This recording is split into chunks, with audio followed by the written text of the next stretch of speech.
نرمل میں ethanol factory کے قیام کے خلاف کسانوں کے احتجاج کے بعد 23 کسانوں کے خلاف معاملہ درج کر لیا گیا۔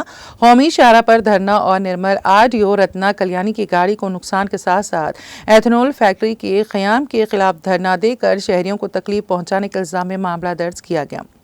کلکٹر ابھیلاشا ابھینو نے اس سلسلے میں دفتر وزیر اعلیٰ کو رپورٹ پیش کی ہے۔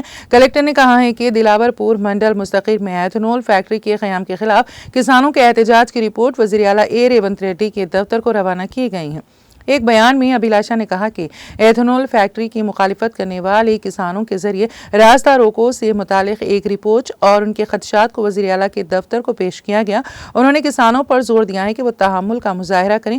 احتجاج اس وقت پرتشدد ہو گیا جب بعض مشتعل افراد نے مبینہ طور پر RDO کلیانی کی گاڑی کو نقصان پہنچایا، جنہوں نے منگل کی شام کسانوں سے مشاورت کی تھی۔ انہوں نے اسے اپنی گاڑی روک کر موقع سے جانے سے روک دیا۔